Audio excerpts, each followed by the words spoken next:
Hello दोस्तों, स्वागत करते हैं आप सभी का आपके अपने यूट्यूब चैनल जैकपुर पे। आज के इस वीडियो में हम लोग क्लास 10th का साइंस का सब्जेक्टिव में मोस्ट इंपॉर्टेंट सवालों को देखेंगे जो आपके बोर्ड एग्जाम के लिए काफ़ी इंपॉर्टेंट होने वाला है। तो चलिए शुरू करते हैं, और यदि आप हमारे चैनल पे पहली बार आए तो सब्सक्राइब जरूर कर लीजिएगा।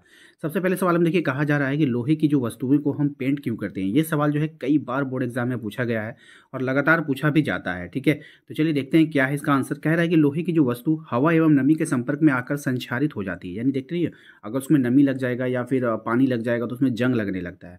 अतः पेंट करने पर लोहे की सतह हवा या नमी के प्रत्यक्ष संपर्क में नहीं रहती है। इसका मतलब है कि जैसे मान कि ये लोहे का रड है, अगर अब इसको खुला आप छोड़ दो तो इसमें हवा टकरा रहा है, पानी का बूंदे टकराएगी, अगर वहाँ पे ओस गिरेगा तो वो भी टकराएगा, तो ये डायरेक्ट संपर्क हो जाता है। लेकिन अगर आप इसके ऊपर पेंट कर दो, ठीक है, अगर इसके ऊपर आप पेंट कर दोगे तो क्या होगा, एक परत बन जाएगा, है ना। तो परत बन जाने के बाद क्या होता है, हवा और नमी के प्रत्यक्ष संपर्क में नहीं रहती है, जिसके कारण संक्षारण नहीं हो पाता है। ठीक है, क्या होता है, संक्षारण नहीं हो पाता है। इसके बाद आगे देखते हैं क्या लिखा है, नहीं हो पाता है। इस तरह लोहा पेंट करने पर क्षतिग्रस्त नहीं होता। इस तरह जो लोहे को जब हम पेंट करते हैं तो वो क्षतिग्रस्त नहीं होता है। बात समझ में आया कि नहीं। चलिए उसके बाद यहाँ पे देखिए, ये भी सवाल जो है कई बार इंपॉर्टेंट है और कई हल्का क्वेश्चन है और ये एग्जाम में पूछा जाता है। यहाँ पे है, तेल एवं वसा युक्त खाद्य पदार्थों को नाइट्रोजन से प्रभावित क्यों किया जाता है। ठीक है, देखिए नाइट्रोजन एक प्रतिऑक्सीकारक है, ठीक है, जो इन पदार्थों को उपचयित यानी ऑक्सीकृत होने से बचाता है, यानी ऑक्सीजन के संपर्क में नहीं आएगा वो। अतः तेल एवं वसा युक्त खाद्य पदार्थों की विकृत गंधिता नहीं हो पाती है, इस तरह वसा युक्त पदार्थ खराब नहीं होता है। बात समझ में आए कि नहीं। इसलिए उसके पैकेटों में आप देखोगे कि पैकेट में जब कोई पैक करता है तो उस तरह से नाइट्रोजन गैस उसमें भर देता है। अब देखिए यहाँ पे ये भी जो है, हाँ, ये भी सवाल काफ़ी इंपॉर्टेंट है, इसको भी ध्यान में रखिएगा। और इसमें एग्जाम्पल देने के लिए बोला गया है, ठीक है, उदाहरण, तो उदाहरण भी आपको याद रखना है।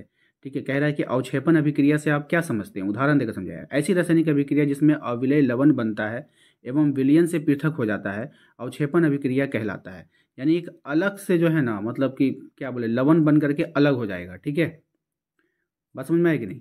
अब देखिए यहाँ पर क्या हुआ, ऐसी रासायनिक अभिक्रिया जिसमें अविलय लवण बनता है, तो यहाँ पे देखिए सोडियम क्या है, नाइट्रेट, है ना, सिल्वर क्लोराइड। तो ये क्लोराइड देख पा रहे हैं आप। तो यहाँ पे आप देखिए, इसको याद कर लीजिएगा, AgNO3 और NaCl, और उसके बाद देखिए Ag जो है Cl के साथ मिल करके AgCl बनाया और NO3 बन गया। ठीक है, तो ये एग्जाम्पल आप लोगों को याद रखनी है। ये उसके बाद इंपॉर्टेंट, जो इंपॉर्टेंट होगा वही हम बताते हैं। ठीक है, चलिए ये वाला सवाल है, इसको भी आप लोगों को देख कर जाना है। क्वेश्चन नंबर 5 को, कि सिल्वर क्लोराइड को गहरे रंग की बोतल में भंडारित क्यों किया जाता है। तो सूर्य के प्रकाश की उपस्थिति में सिल्वर क्लोराइड निम्नलिखित अभिक्रिया के अनुसार अपघटित हो सकता है। यानी कि यहाँ पे देखिए AgCl है, मान के चलिए सिल्वर क्लोराइड है, अगर इसमें सूर्य का रोशनी पड़ा तो ये Ag अलग हो जाएगा, क्लोरीन अलग हो जाएगा, इसलिए गहरे रंग की बोतल में रखा जाता है इसको। ठीक है, बस यही कारण है। आते हैं क्वेश्चन नंबर 6 पे, देखते हैं क्या है। हाँ, ये सवाल तो और मोस्ट इम्पॉर्टेंट है, इसको तो आप लोगों को देखना ही देखना है, कि जब कॉपर सल्फेट के विलयन में लोहे की कील डुबोई जाती है, विलयन डुबाया जाता है, तो विलयन का रंग क्यों बदल जाता है। तो देखिए, जब कॉपर सल्फेट के विलयन में लोहे की कील को डुबोई जाती है तो कॉपर सल्फेट विलयन को से कॉपर का विस्थापन कर देता है और आयरन सल्फेट बनाता है, जो कि रंग में हरा होता है, इसलिए विलयन का रंग बदल जाता है। कितना अच्छा से और डिटेल से इसमें समझाया गया है, और भी इसमें कुछ एक्स्ट्रा समझने की आवश्यकता नहीं है, इसको याद कर लीजिएगा। ये भी सवाल कई बार एग्जाम में आता है। वायु में जलाने से पहले मैग्नीशियम रिबन को साफ क्यों किया जाता है।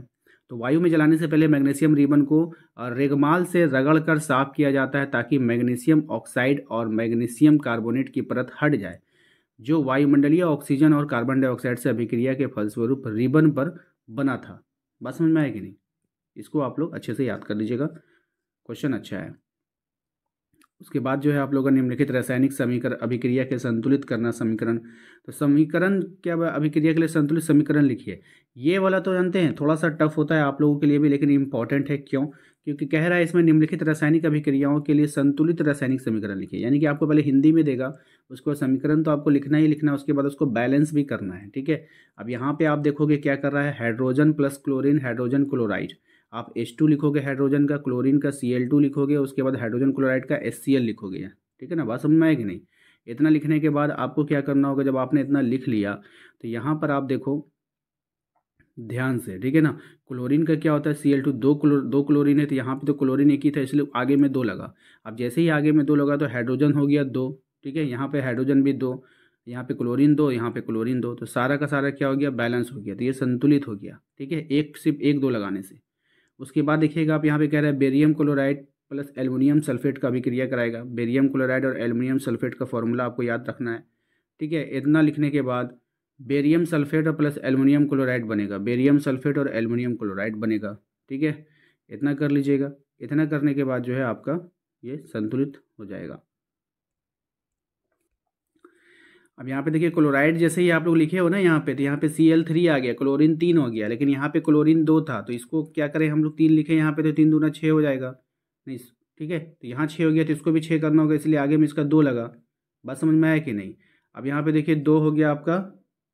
अब यहाँ पे ध्यान दीजिएगा, यहाँ पे ना 3 लगाने से हुआ क्या कि यहाँ पे बेरियम 3 गो हो गया, तो इसलिए हम लोगों ने यहाँ पर भी 3 लगा दिया ताकि यहाँ पे बेरियम 3 हो जाए, लेकिन जैसे ही 3 लगाया तो 4 तिया 12 सल्फर डाइऑक्साइड हो गया SO4, लेकिन यहाँ पर भी आप देखोगे ये 4 तिया 12 है, ब्रैकेट हटेगा तो 4 तिया 12 हो गया, सारा का सारा क्या हो गया, बैलेंस हो गया।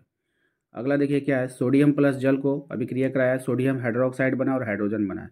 तो सोडियम लिखिए Na, जल का H2O लिखिए, तो सोडियम हाइड्रोक्साइड NaOH और प्लस हाइड्रोजन अलग हो गया। बात समझ में आया कि नहीं। अब यहाँ पे अगर आप देखोगे कि यहाँ पे हो क्या रहा है कि यहाँ पे 2 हाइड्रोजन है, ठीक है, और 1 हाइड्रोजन यहाँ पे है, टोटल कितना हो गया 3, टोटल कितना हो गया 3 हाइड्रोजन। लेकिन यहाँ पर अगर आप देखो तो यहाँ पर जो है 2 ही हाइड्रोजन था, तो 1 तो लिख नहीं सकते इसलिए 2 यहाँ पे लिखा गया, तो कितना हो गया यहाँ पे 4, कितना हो गया 4 हाइड्रोजन। तो 4 हाइड्रोजन करने के लिए हमने क्या किया, यहाँ पे 2 लगाया, तो 2 हाइड्रोजन इससे हो गया और 2 हाइड्रोजन यहाँ, 4 हाइड्रोजन, लेकिन 2 लगाने से क्या हो गया 2 सोडियम हो गया, है ना, तो 2 यहाँ पे लिख देंगे तो 2 सोडियम हो जाएगा। अच्छा, इसके कारण यहाँ पे 2 ऑक्सीजन दिख रहा है, तो यहाँ पर इसके कारण भी 2 ऑक्सीजन दिख रहा है, तो टोटल क्या हो गया, बैलेंस हो गया है, ठीक है। इसको प्रैक्टिस कीजिएगा तभी होगा, ठीक है, वरना आप फॉर्मूला से बनाते रहोगे तो काफ़ी लंबा चला जाएगा। उम्मीद करते हैं कि आप लोगों को समझ में आ गया होगा। इसके आगे का सारा पार्ट मैं नेक्स्ट वीडियो में लेकर आऊँगा। वीडियो अच्छा लगा तो लाइक कर दीजिएगा, चैनल पे पहली बार आएँ तो सब्सक्राइब करके बेल आइकन को दबा लीजिए ताकि आने वाली हर एक वीडियो का नोटिफिकेशन आपके मोबाइल पे आए।